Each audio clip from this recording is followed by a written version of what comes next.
বসন্ত উৎসব তো প্রায় চলেই এলো, আর আমিও চলে এলাম বসন্ত উৎসব উপলক্ষে ক্লে জুয়েলারির একটি পলাশ ফুলের চোকারের ফুল ভিডিও নিয়ে। এটা বানানোর জন্য প্রথমেই আমাদের দরকার হবে ফেভিক্রিলের মোল্ডেড ক্লে। এর মধ্যে দুটো সলিউশন থাকে, একটা হচ্ছে রেজিন আর হার্ডনার। এই রেজিন এবং হার্ডনারকে সমান সমান পরিমাণে নিয়ে ক্লেটাকে খুব ভালো করে মেখে নিতে হবে। এরপর ক্লেটাকে এভাবে বেলে নিয়ে একটা গোল বেস তৈরি করে নিতে হবে। আর এখানে স্পঞ্জের মতো একটা জিনিস দিয়ে আমি একটা টেক্সচার মতো করে নিচ্ছি।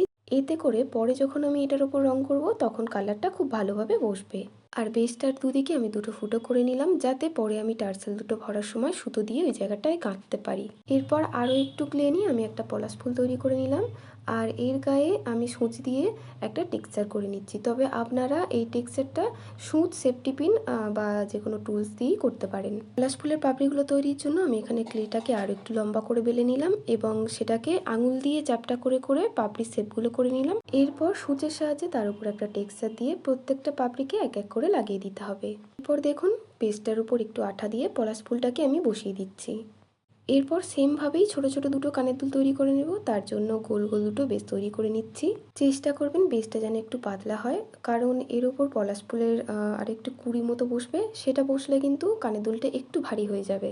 আচ্ছা, ক্লের কাজটা পুরো কমপ্লিট হয়ে যাওয়ার পর কমপক্ষে 7 থেকে 8 ঘন্টা মতো কিন্তু ক্লেটাকে আগে ভালো করে শুকিয়ে নিতে হবে। অনেকেই জিজ্ঞাসা করেন যে এটাকে রোদ্রে শুকাতে হবে নাকি খোলা হাওয়ায়। আপনি রোদ্রে বা খোলা হাওয়ায় যেখানেই শুকান না কেন কমপক্ষে 7 থেকে 8 ঘন্টা মতো খুব ভালো করে শুকানোর পরেই কিন্তু রঙটা করতে পারবেন।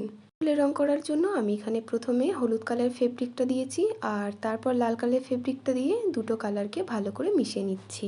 তবে যাদের কালার মিক্সিংয়ের প্রবলেম হয় তারা প্রথমে কমলা কালারটা আগে চাপিয়ে তারপরে লাল কালারটা দিয়ে ভালো করে মিক্স করে কালারটা তৈরি করে নিতে পারেন।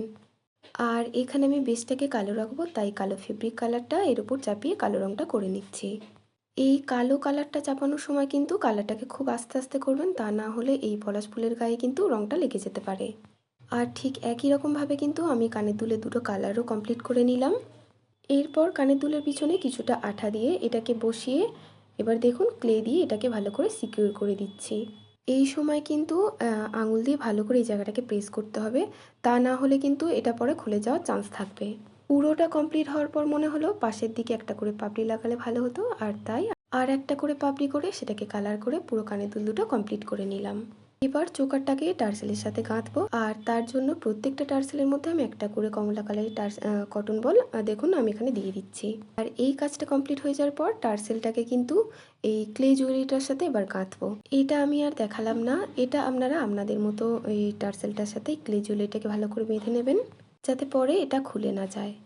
আর এবার পালা ভার্নিশ করার। তো আপনারা যে কোনো ধরনের একটা গ্লস ভার্নিশ নিয়ে নেবেন, আর ভার্নিশটা করার আগে ভালো করে এই জুয়েলারিটাকে তুলি দিয়ে ভালো করে আগে ঝেড়ে তারপরেই ভার্নিশটা করবেন।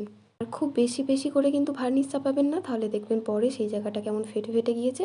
খুব বেশিও ভার্নিশ দেবেন না, আবার খুব কম ভার্নিশ দিয়েও কাজটা করবেন না।